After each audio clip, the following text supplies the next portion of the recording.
공시를 알아야 투자가 보인다. 여러분 안녕하세요. 공시투데이 이주연입니다. 안녕하세요. 공시투데이 이연아입니다. 네, 오늘도 기업들의 최신 소식을 발빠르게 전해드리는 공시투데이 시간이 돌아왔습니다. 흥미진진한 공시 이야기와 함께 재밌고 유익한 정보들 가득 담아왔으니까요. 끝까지 집중해보시면 좋겠습니다. 네, 또 새로운 소식과 함께 경제 트렌드 쏙쏙 뽑아 알려드릴 테니까요. 채널 고정해주시기 바랍니다.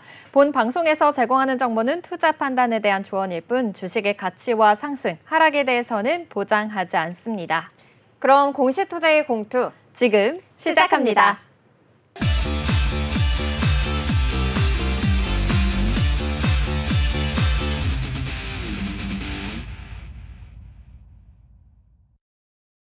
네, 그럼 저희는 공시 본격적으로 살펴보기 전에 9월 9일 월요일 12시 구간 지나가고 있는 우리 시장 흐름 먼저 체크해보고 넘어가도록 하겠습니다.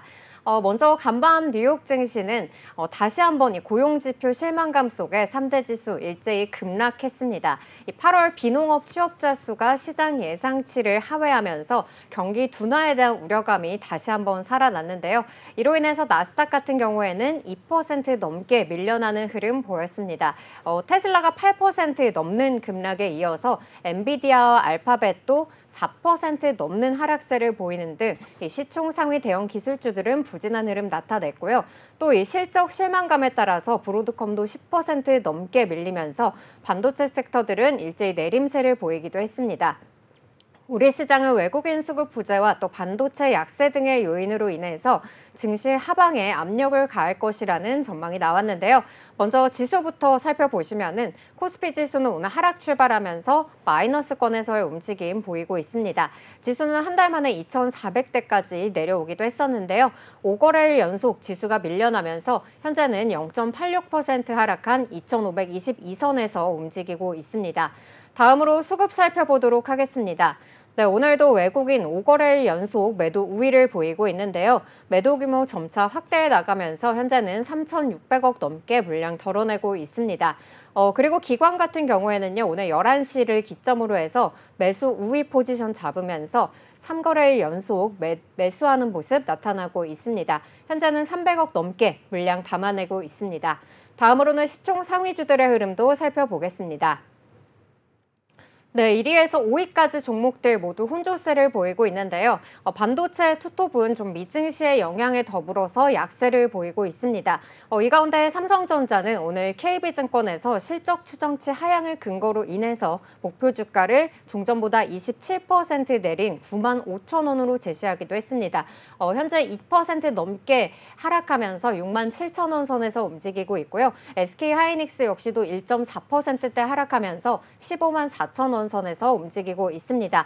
반면에 LG엔솔과 현대차는 오늘 약세로 출발을 했는데요. 현재 구간에서는 1.7% 그리고 현대차는 강보합 수준에서 움직이고 있습니다. 네, 이어서 코스닥도 알아보도록 하겠습니다. 코스닥 지금은 상승세로 돌아섰습니다. 장 초반에는 낙폭이 깊었었는데요. 700선이 깨지기도 했습니다. 하지만 지금은 다행히도 소폭 상승한 모습인데요. 0.46% 상승하면서 709선 지나고 있습니다. 이어서 수급 상황도 살펴보도록 하겠습니다. 지금 현재 외국인과 기관 동반 매수세 이어지고 있습니다. 2거래일 만에 사자세로 돌아선 모습입니다. 이어서 시가총액 상위 종목도 살펴보도록 하겠습니다. 오늘 에코프로 그룹주들 좀 좋지 못한 흐름 이어지고 있는데요. 오늘 52주 최저가를 기록하고 있습니다. 증권가에서도 에코프로비엠에 대한 부정적인 전망이 나왔는데요. 매도 의견이 나왔다는 점 참고해 보시기 바랍니다. 이어서 오늘 HLB 강한 흐름 이어지고 있습니다. 오늘 신약 기대감에 급등세가 나왔는데요. 지금 현재 5.97% 상승하면서 95,000원 지나고 있습니다. 이 밖에도 오늘 휴젤과도 실리콘2 4%대도 상승세 이어지고 있습니다. 오늘 특히나 이 비만 관리 체계가 좀 필요하다라는 목소리가 커지면서 비만 관련된 종목들 강세 흐름 이어지고 있습니다. 대봉 LS 상한가 향하고 있고요. 또 인벤티지랩 16% 급등, 그리고 블루엠텍도 15% 급등세 이어지고 있습니다. 지금까지 이 시각 시장 상황 살펴봤습니다. 네, 그럼 저희는 이어서 코스피 시장에 올라온 공시부터 살펴보도록 하겠습니다. 강원랜드의 규제 완화로 인해서 국내 카지노 업계 전반에 걸쳐서 성장 동력을 마련했다. 이러한 평가들이 나오고 있는데요. 이로 인해서 지난주 강원랜드를 포함한 GKL이라든지 파라다이스 같은 이러한 카지노주들이 오름세를 보이기도 했습니다. 또 최근에는 중국과 일본의 연유로 인해서 카지노주들에 대한 수혜가 예상된다는 이야기들도 나오고 있는데요. 그렇다면 이번 규제 완화는 구체적으로 어떤 의미를 가지는지, 또 증권가에서는 어떠한 부분을 투자 포인트로 보고 있는지 먼저 공시부터 살펴보시고 자세한 이야기 이어가도록 하겠습니다.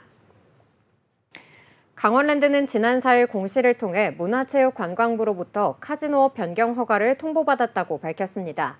공시에 따르면 일반 영업장 허가 면적은 14,512.68제곱미터에서 2260.68제곱미터로 늘어나고 게임기구는 1,560대에서 1,860대로 증가한다고 전했는데요.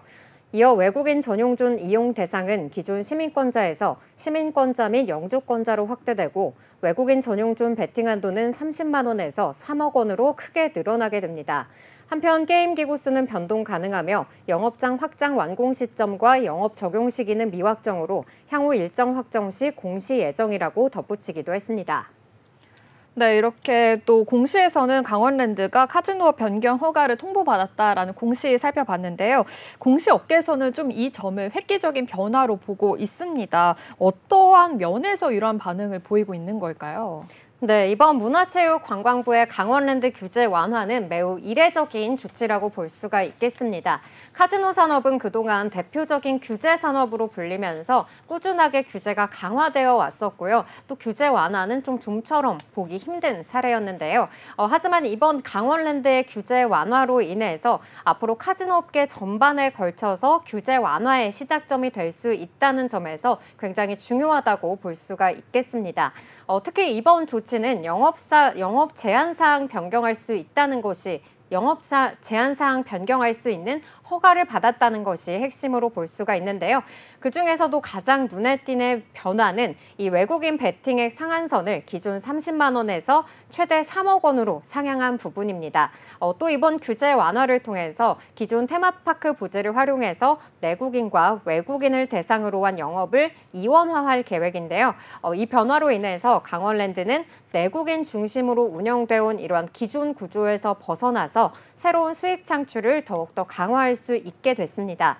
카지노 업계가 오랜 규제 강화로 인해서 성장 동력을 잃어버린 상황 속에서 규제 완화가 이뤄진다는 점에서는 업계에서는 큰 기대를 모으고 있는데요.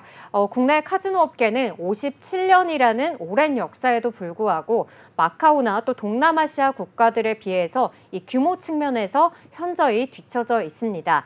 특히 일본이 2029년 개장을 목표로 준비 중인 초대형 카지노에 의해서 추월당할 가능성도 제기되고 있는 상황인데요.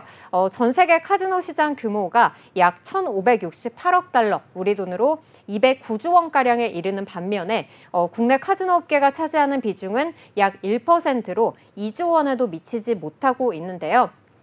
이는 국내 카지노 업계가 성장할 여지가 많음에도 불구하고 규제와 도박이라는 부정적인 이미지로 인해서 제약을 받아왔기 때문입니다. 이러한 상황 속에서 결국 이번 강원랜드 규제 완화는 향후 카지노 업계가 글로벌 시장에서 보다 좀 경쟁력을 갖출 수 있는 발판이 될 것으로 기대하고 있습니다. 네, 이렇게 말씀해 주신 대로 규제 완화, 거의 외국인 베팅액이 30만 원에서 3억 원까지 정말 상향했다는 것은 굉장히 또 큰 분야라고 또 상당하다라는 것을 확인해 볼 수 있었는데요. 이렇게 규제 완화뿐만이 아니라 카지노 산업에 좀 부응시킬 수 있는 첫 단추가 끼워졌다라고도 볼 수 있겠습니다. 증권가에서는 어떻게 바라보고 있는지도 좀 궁금합니다. 네, 증권가에서도 이번 변화를 굉장히 긍정적으로 바라보고 있는데요. 목표 주가를 줄줄이 좀 상향하는 모습을 보였습니다. 먼저 다올투자증권에서는요, 규제 완화로 인한 실적 증가는 4년 후로 전망하지만 실적 대비 주가 수준은 상향 가능하다고 판단을 하면서 목표 주가를 기존 16,000원에서 21,000원으로 상향했고요. 대신증권도 목표가를 2만 원에서 21,000원으로 올려 잡았습니다. 산술적인 계산 시에 이 테이블 테이블 매출은 약 1,600억 원, 그리고 머신 매출은 약 900억 원으로 합산 매출이 2,500억 원가량이 확대될 전망이라고 밝혔습니다. 이어 빅카지노 부문 확대로 인한 트래픽 증가까지 고려를 한다면은 현재 예상치를 웃도는 매출 증가를 기대할 수 있다고 분석하기도 했습니다. 이어 하나증권에서는 강원랜드는 K힙 프로젝트 1.0을 통해서 2032년까지 카지노 신축을 통한 영업장 면적 3배 확장 등 약 2조 5천억 원가량의 중장기 투자 계획을 가지고 있다면서 목표 주가를 22,000원으로 상향 조정하기도 했습니다. 내년에 바로 테이블 증설이 이뤄지고 또 증설분이 그대로 드랍액 증가로 이어지게 된다면은 내년 예상 매출액은 22% 증가한 약 1조 8천억 원으로 분석했는데요. 다만 선행되어야 하는 부분은 2024년 기준 강원랜드의 매출 총량이 약 1조 4,300억 원에 불과하다는 점이라면서 오사카의 경쟁 심화가 아예 없더라고 하더라도 이 매출 총량을 지금보다 확대해야 한다고 밝히기도 했습니다. 또 NH투자증권에서는요. 목표가 22,000원을 유지하면서 단기 실적에 대한 효과는 제한적이지만 증설 혜택이 반영되는 2028년부터는 영업이익이 예전 수준인 연 5천억 원대를 회복할 수 있을 것이라고 전망하기도 했습니다. 네, 이렇게 매출이 좀 늘어날 것이다라는 기대감으로 인해서 증권가에서는 대부분 또 긍정적으로 보고 있다라는 점 확인해 볼 수 있었는데요. 이렇게 밸류업에 대한 또 매력도 부각되고 있다는 소식까지 들었습니다. 어떤 소식일까요? 네, 맞습니다. 이 강원랜드가 밸류업 공시를 내지는 않았지만 올해 정부 경영평가에 밸류업이 포함이 되는 만큼 공기업인 강원랜드가 밸류업에 적극적으로 나설 것이라는 전망이 나오고 있습니다. 유한타증권에서는 지난달 29일 발표한 리포트에서 이 강원랜드가 이달 발표될 밸류업 지수에 포함될 가능성이 있다고 언급하기도 했는데요. 지난 3일 이 강원랜드를 포함한 상장 공기업 7곳은 상장 공기업 주주가치 제고 관련 내부 통제체계 동반 강화를 위한 감사 업무 협약을 체결하기도 했습니다. 감사 자원 등 이 상호 교류를 통해서 주주 가치를 제고하고 내부 감사 역량 강화와 또 기업 신뢰 제고 등을 꾀하겠다는 건데요. 이 NH투자증권에 따르면요. 이 현재 강원랜드가 보유한 자사주는 5.2% 수준이라면서 공기업 특성상 밸류업 프로그램 참여 가능성이 높은 만큼 주주 환원 매력까지 드러나고 있다고 밝히기도 했습니다. 네, 여기까지 강원랜드의 공시 함께 살펴봤습니다. 네, 다음 코스피 기업도 알아보도록 하겠습니다. 다음 알아볼 코스피 기업은요, LF입니다. 이 LF는 우리의 의식주 중에 하나, 의에 해당하는 기업입니다. 라이프 인 퓨처이라는 뜻을 의미하는데요. 이 남성복과 여성복뿐만이 아니라 캐주얼과 또 스포츠, 아웃도어, 그리고 액세서리의 편집쇼까지 정말 폭넓은 카테고리를 운영하고 있습니다. 이로써 정말 패션 사업을 이끌고 있다라고도 볼 수 있겠는데요. 잘 알려진 브랜드로는 이 헤지스와 또 닥스, 질 스튜어트와 또 리복 등이 있습니다.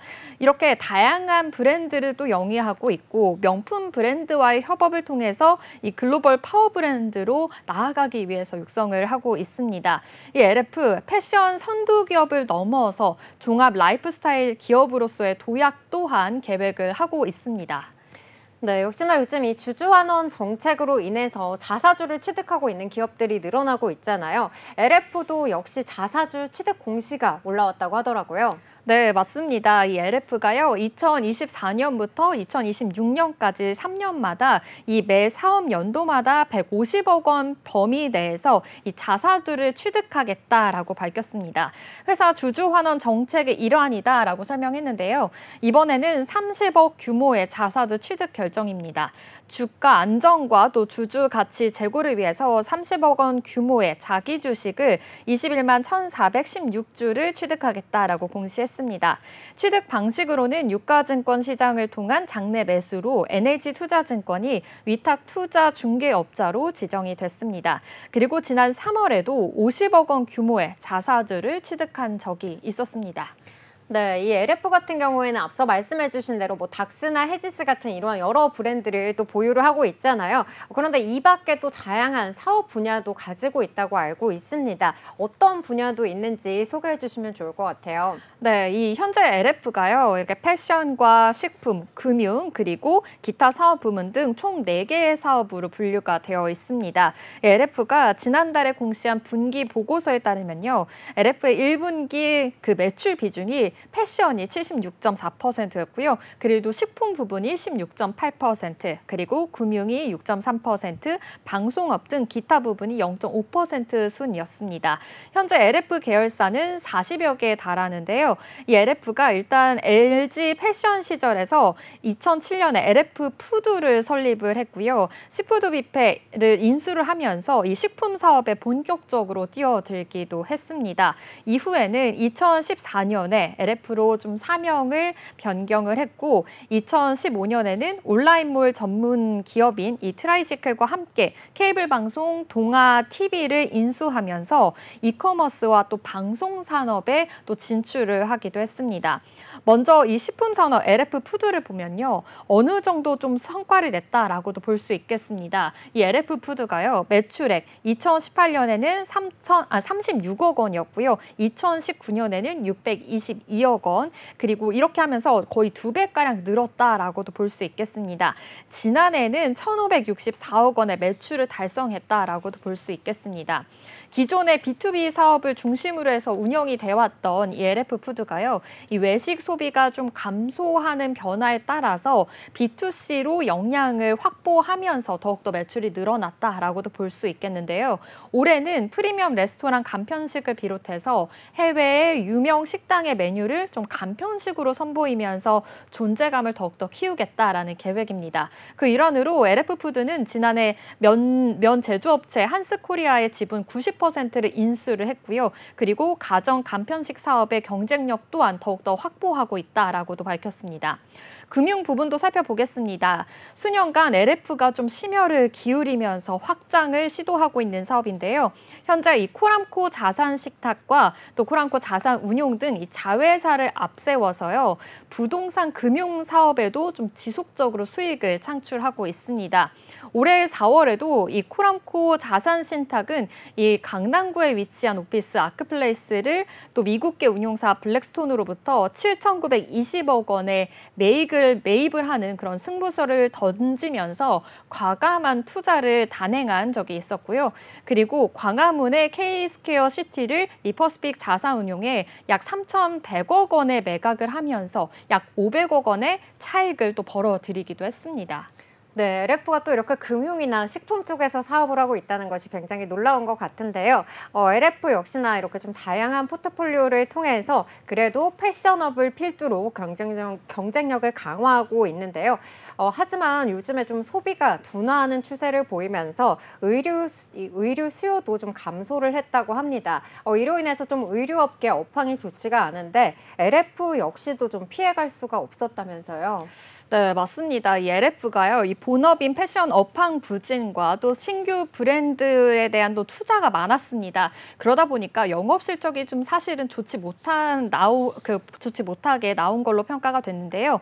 작년 2023년이 좀 힘들었습니다. 2022년과 또 2023년 연간 매출은요, 1.9조 원으로 좀 비슷했지만 영업이익이 1,852억 원에서 574억 원으로 급감했습니다.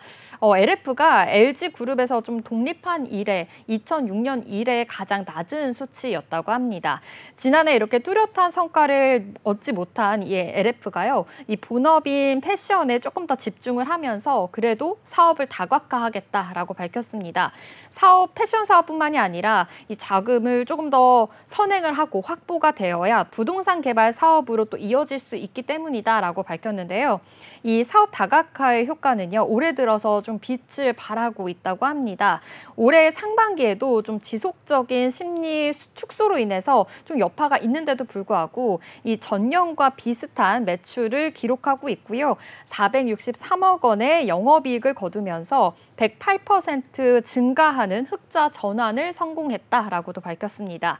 패션 시장에서 수요 감소가 있었는데도 그래도 금융과 식품 부분의 이 매출 확대로 좀 메꾸게 된 건데요.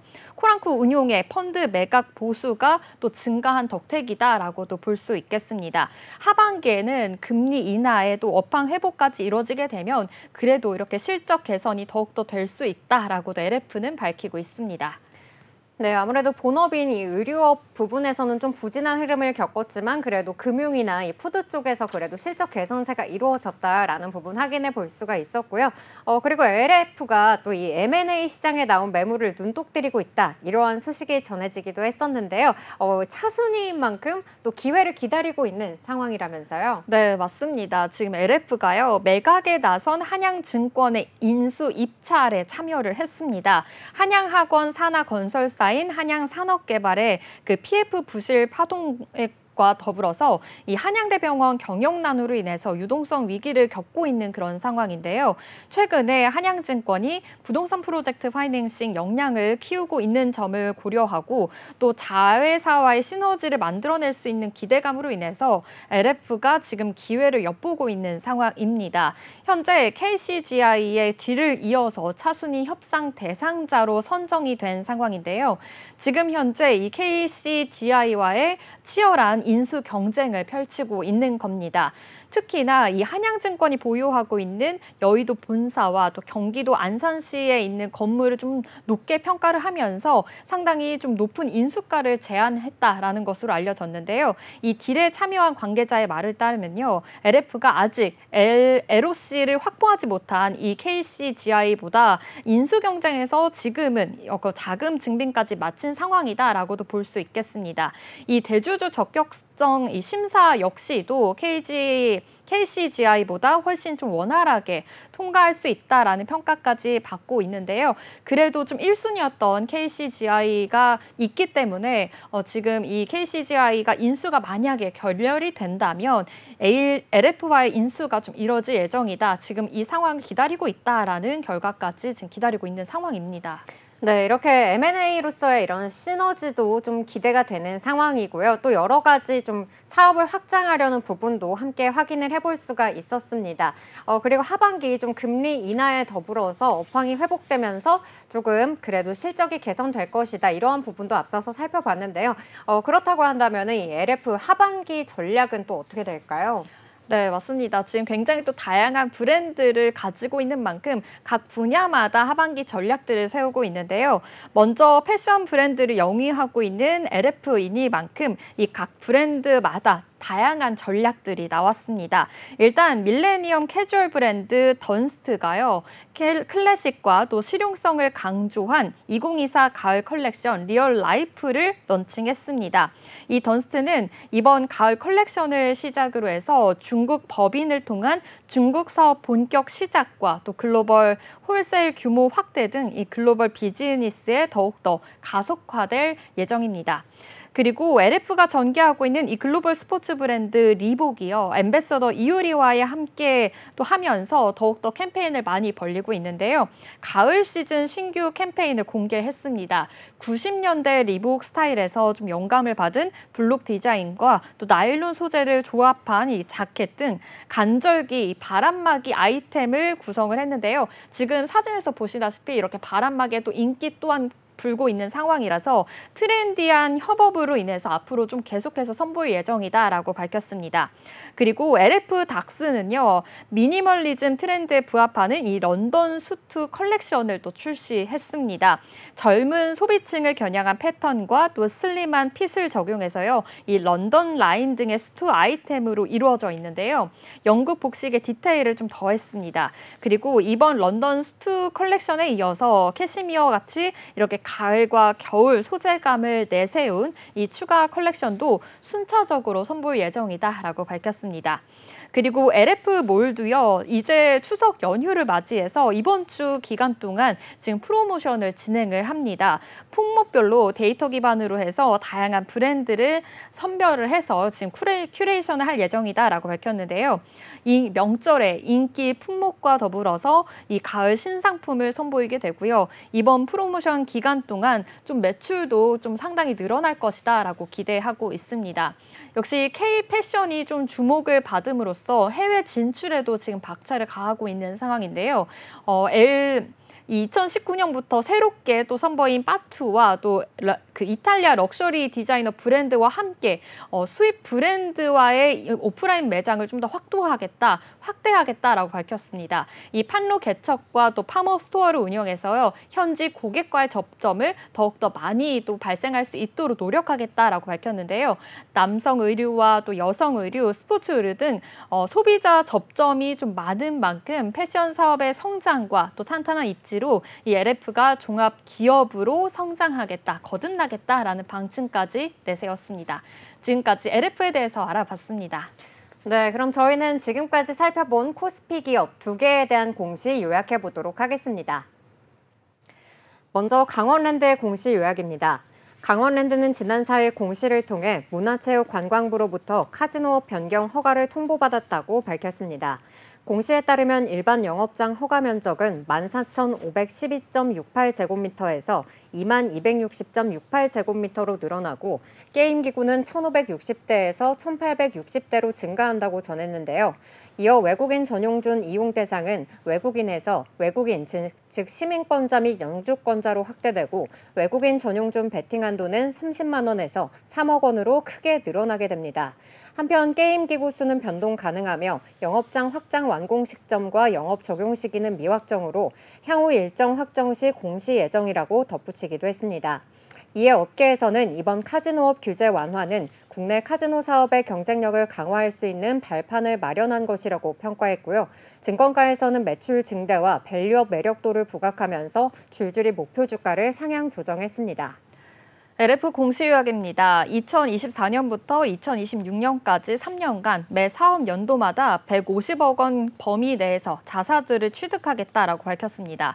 회사 주주 환원 정책의 일환이라고 설명했습니다. 이번 공시는 30억 원 규모의 자사주 취득 결정이며 자기 주식 21만 1,416주 취득입니다. 취득 방식은 유가증권 시장을 통한 장내 매수로 NH투자증권이 위탁투자 중개업자로 지정됐습니다. 지난 3월에도 50억 원 규모의 자사주를 취득한 적이 있습니다. 남성 의류, 여성 의류, 스포츠 의류 등 소비자 접점이 많은 만큼 패션 사업에 대한 성장과 탄탄한 입지로 LF가 종합기업으로 거듭나겠다는 방침입니다.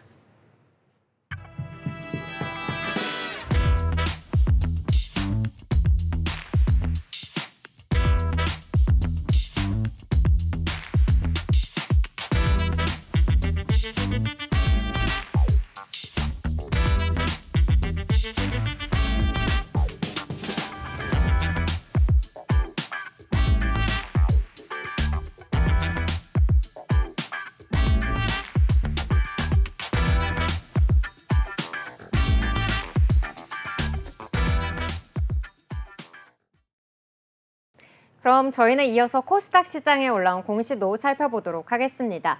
우리가 예뻐지려면 좀 부지런해야 된다 이런 말이 있잖아요. 우리가 주기적으로 좀 관리를 하려면은 시간도 필요하지만 또 좋은 기기도 필요합니다.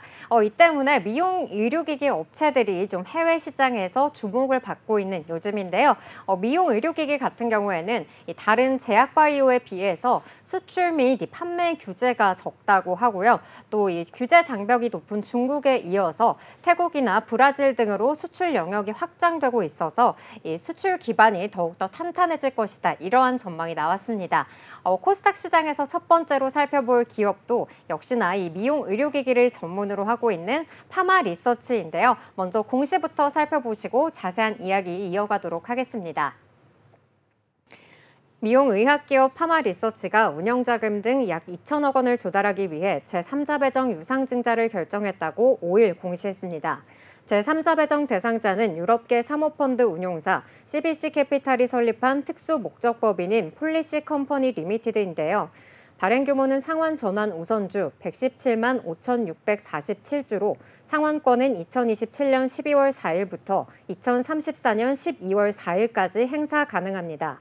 이어 전환권은 2025년 12월 4일부터 2034년 12월 3일까지 행사 가능하며 전환권 행사 시 CBC 캐피탈의 지분은 10.1%로 2대 주주로 등극하게 됩니다. 납입일은 2024년 12월 4일이며 신주권 교부 예정일은 2024년 12월 24일인 걸로 밝혔습니다. 네, 이렇게 파마 리서치 미용기기로 많이 또 주목을 받았었는데요. 제3자 배정 이 유상증자를 발표를 했습니다. 이 공시 같은 경우에는 사실 이 유상증자가 인수 대상이 좀 경쟁력 있다라고 판단이 될 경우에는 주가가 급등세를 보이는데 파마 리서치도 지금 그랬거든요. CVC 캐피털은 도대체 어떤 회사인 건가요? 네, 이 CVC 캐피탈 같은 경우에는요, 유럽계 사모펀드 회사인데요. 유럽이나 중동 그리고 아프리카 등 전 세계 지역 이 29개의 사무소 네트워크를 보유하고 있고요. 1,930억 유로, 한화로는 약 287조 원의 자산을 관리하는 선도적인 사모펀드 및 투자 자문 회사입니다. 사모펀드, 또 세컨더리, 채권펀드, 인프라펀드 등 이러한 여러 부문에 걸쳐서 7가지 상호 보완적인 전략을 보유하고 있고요. 또 글로벌 기관 투자자들로부터 2,350억 유로, 우리 돈으로는 약 348조 원이 넘는 약정을 확보했습니다. CVC가 운용 및 자문하는 펀드는 전 세계 130개 이상의 기업들에 투자가 됐고요. 이 기업들의 연 매출은 약 230조 원에 달한다고 합니다. 특히 글로벌 시장에서 이 헬스케어 분야에서 다소 성공적인 투자 이력을 보유하고 있습니다. 네, 이렇게 CVC 캐피탈 좀 엄청난 규모의 자산을 또 관리하고 있고 아무래도 헬스케어 분야에서도 좀 성공적인 투자 이력을 또 했던 그 경험이 있는 그런 기업인데요. 그러다 보니까 아무래도 파마 리서치에게 굉장히 또 긍정적인 영향을 끼칠 수 있을 것 같습니다. 그렇다면 파마 리서치는 이번에 이렇게 확보한 자금을 어디에 활용할 계획일까요? 네, 우선 파마 리서치는요, 이번 투자금을 해외 인수합병에 좀 우선적으로 활용을 하고요. 또 주요 국가에 현지 법인을 세우는 데 쓸 예정이라고 합니다. 궁극적으로는 이 글로벌 시장 점유율을 확대하고 또 다양한 소비자 요구에 대응할 수 있는 기반을 마련하는 것이 목표라고 하는데요. 이번 유상증자는 단순 자금 조달을 넘어서 CVC와의 긴밀한 협력을 통해서 해외 시장의 진출에 좀 많은 도움이 될 것으로 전망이 되고 있습니다. 또한 연구개발 투자도 대폭 강화한다고 하는데요. 이 파마 리서치는 신제품 개발과 또 기존 제품의 고도화를 위해서 추가적인 R&D 자원을 투입할 계획이고요. 또 이를 통해서 글로벌 경쟁력을 높이고 혁신 기술을 좀 지속적으로 확보해 나갈 예정입니다. 네, 해외 인수 합병과 또 현지 법인 설립 그리고 연구 개발까지 투자를 하면서 이 자금을 좀 유용하게 쓸 예정이다라고 밝혔습니다. 좀 구체적으로 그러면 CVC 캐피털과의 시너지도 좀 잘 날 것 같은데 어떻게 날 수 있을까요? 네, 우선은 이 단기적으로 봤을 때 가장 긍정적인 부분은 이 매각 관련 불확실성을 해소했다는 건데요. 올 상반기 이 파마 리서치 같은 경우에는 언론 보도와 함께 이 경영권 매각에 대한 우려가 존재를 했었죠.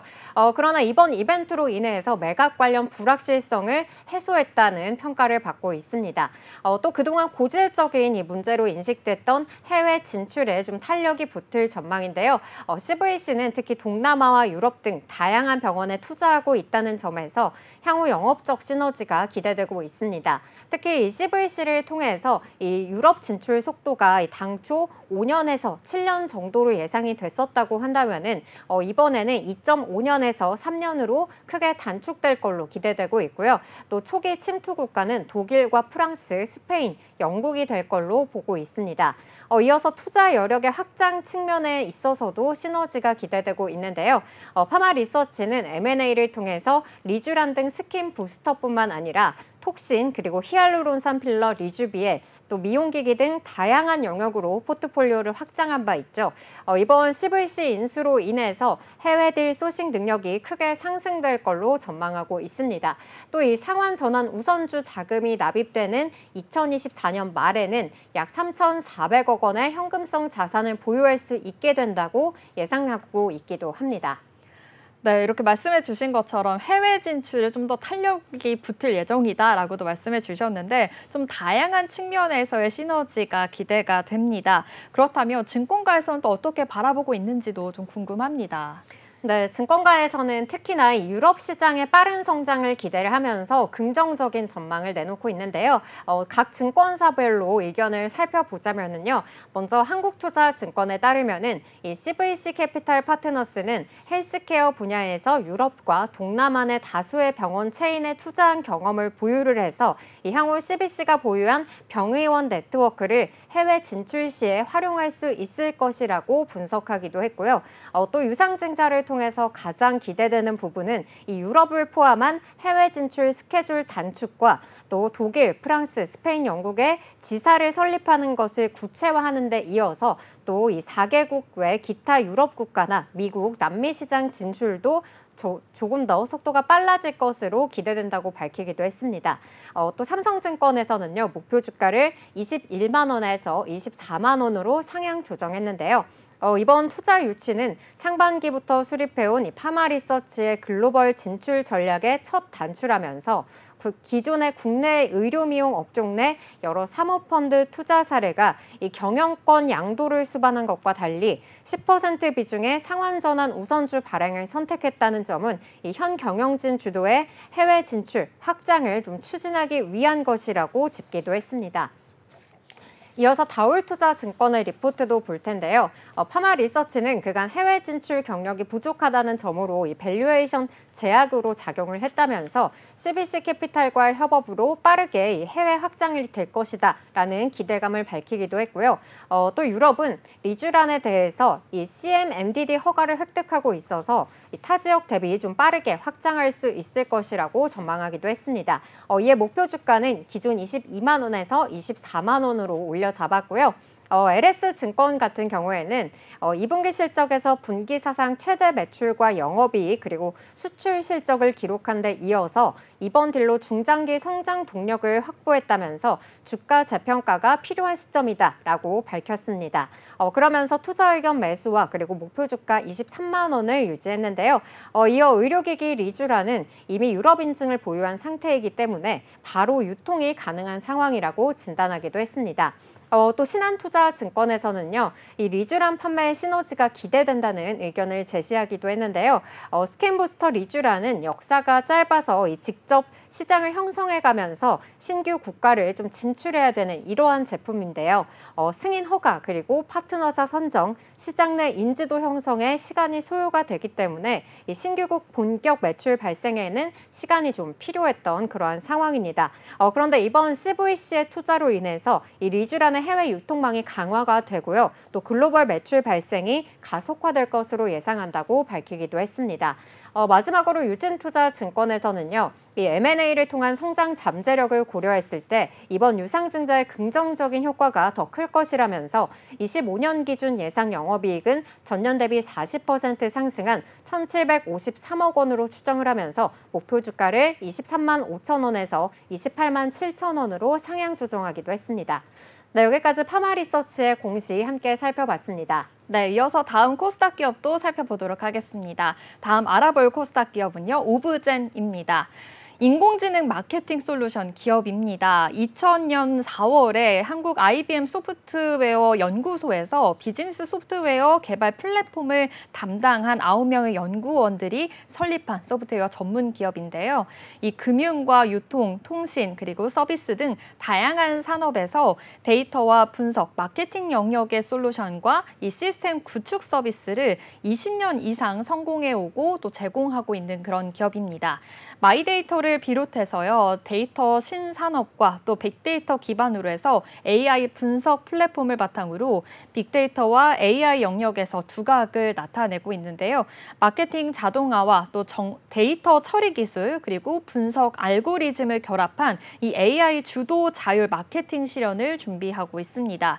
이 오브제는 좀 지속적이고 공격적인 R&D 투자를 통해서 이 자체 개발 프레임워크와 또 고유의 빅데이터와 AI 기반 기술을 보유하고 있는데요. IT 기술을 더욱더 보유하고 있는 만큼 더욱더 또 앞으로 나아갈 방향성이 더 크다라고도 볼 수 있겠습니다. 지난해 1월에 코스닥에 상장을 했습니다. 오브젠의 제품은요, 이 기업이 고객에게 개인화된 경험을 좀 제공하기 위해서 필요한 모든 단계를 지원하는 국내 유일의 완성도 높은 AI 마케팅 솔루션 기업인데요. 이러한 정보계 구축과 관련된 공시도 있었습니다. 좀 자세한 공시 살펴보면요, 이 오브젠이 KB 데이터 시스템과 17억 5,697만 원의 규모에서 KB증권 더 플랫폼 정보계 차세대 구축 계약을 체결했다라고 6일에 공시했습니다. 매출액 대비해서 10.34%고요. 계약 기간은 지난 5일부터 2026년 2월 27일까지로 명시가 되어 있습니다. 네, 이 오브젠 같은 경우에는 얼마 전에 또 삼성과의 계약 체결 이슈로 인해서 주가가 좀 19%가량 급등하는 흐름도 보였었는데요. 이 부분 좀 어떠한 내용으로 인해서 급등한 걸까요? 네, 맞습니다. 아무래도 이렇게 소프트웨어 또 관련된 기업이니만큼 계약 공시가 있으면 급등하는 흐름이 많이 나타나는데요. 이번 공시도 한번 살펴보도록 하겠습니다. 시스템 통합 구축 서비스와 또 소프트웨어 개발, 또 정보 처리 기술 서비스를 제공하는 계약이었습니다. 이 오브젠이 삼성 SDS가 발주한 삼성금융 네트워크스 모니모 원앱 구축 사업 계약을 체결한 건데요. 총 계약 금액은 44억 원 규모로 동일한 사업에 대한 계약이 건별로 체결이 된 만큼 이번에 공시된 계약은요 35억 원이었습니다. 그리고 이날 계약한 9억 원을 합산한 결과인 건데요. 올해 오브젠이 체결한 이 단일 계약 건으로는 최대 규모라고 합니다. 지난해 매출액 대비해서 26.15%에 해당하는 규모고요. 계약 기간은 내년 12월 14일까지입니다.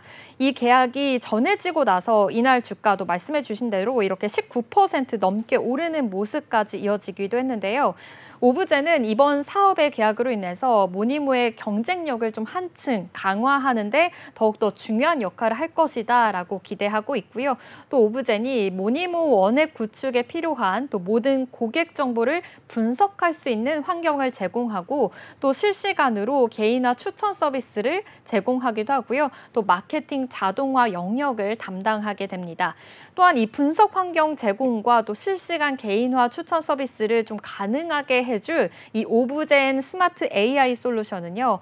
더욱더 쉽고 빠르게 원하는 AI 모델을 또 만들고요. 고객의 니즈를 좀 정교하게 예측할 수 있는 것을 돕는다고 합니다. 이 AI 솔루션은 기술적 완성도가 높을 뿐만이 아니라 이 타 금융기관의 실제 적용 사례에서도 좀 효과성을 입증한 바가 있어서요. 구축 이후에 이 결과가 더욱더 기대가 된다라고 회사는 전했습니다. 네, 오브젠 같은 경우에는 차트를 보면은 우리가 7월 24일에 저점을 찍고 8월 초반까지 좀 계속해서 급등하는 흐름을 보였습니다. 이 계약 소식 외에도 아무래도 또 다른 호재에 의해서 이렇게 좀 주가가 좋은 흐름을 나타냈었는데요. 그동안에 또 어떤 소식이 있었을까요? 네, 맞습니다. 또 다양한 또 계약 소식들이 있었기 때문에 이렇게 말씀해 주신 대로 주가 급등이 계속해서 일어났었는데요. 또 인공지능 마케팅 솔루션 또 오브젠이니만큼 삼성 SDS 그 수주에 이어서 유상증자 소식도 있었습니다. 50억 원 규모의 제3자 배정 유상증자 결정에 호재가 됐는데요. 이번 유상증자는요, 회사 경영 목적 달성과 또 재무구조 개선을 위한 것이었습니다. 배정 주식은 전량 보통주로 발행을 하고요. 또 운용 자금으로 활용할 예정이어서 회사 재무 상황에 좀 다소 개선이 될 예정이다라고도 볼 수 있겠습니다. 이 오브젠은 유증을 계기로 해서요. 좀 안정적인 재무 구조를 유지하는 동시에 신제품 개발 그리고 SaaS, 이 SaaS라는 소프트웨어의 시장 진입 그리고 비즈니스 다각화, 해외 시장의 진출까지 좀 성장을 견인하겠다라는 방침이었습니다. 또 오브젠 솔루션의 이 사스 버전도 조만간 출시할 것으로 전해졌습니다. 이를 통해서 좀 다양한 사업의 분야와 또 중소와 중견 기업으로 범위를 확장하고요. 동아시아를 시작으로 해서 해외 시장에 진출을 하는 등 좀 다양한 고객층의 AI 기반의 혁신적인 솔루션을 제공할 계획이다라고 밝혔습니다.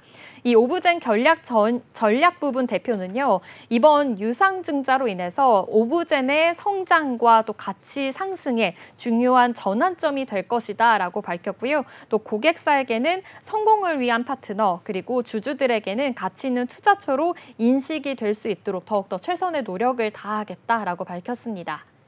네, 이렇게 오브젠 계약 소식도 꾸준히 계속해서 나오고 있고요. 또 유상증자로 인해서 재무 상황도 개선될 것이다. 좀 이렇게 시장은 보고 있는데요.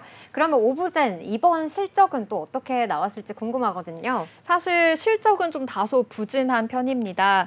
지난해 기준 이 매출액과 영업 손실을 보면요. 각각 169억 원, 또 58억 원을 기록을 했는데요. 수년째 좀 적자에 머무르고 있는 상황입니다. 올해 1분기 역시도 20억 원의 영업 손실로 좀 마감을 했는데요. 그래도 대부분의 이 매출액이 어디서 나오는지 보니까요. 프로페셔널 서비스에서 나오고 있는 상황입니다.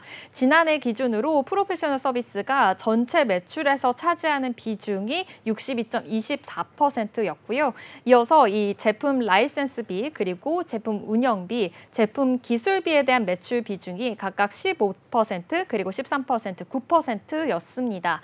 이번 2분기 매출액도 31억 원을 기록을 했는데요. 영업 손실이 16억 원을 기록을 했습니다. 그러다 보니까 이번 KB증권과의 이 데이터 플랫폼 구축 계약 체결과 또 삼성 SDS 수주 소식, 그리고 재무 상태 개선을 위한 유상증자가 더욱더 호재가 될 수밖에 없었고요. 이 호재가 더욱더 그 주가에 반영이 될 수밖에 없었습니다. 오늘의 흐름도 자세하게 살펴보도록 하겠습니다.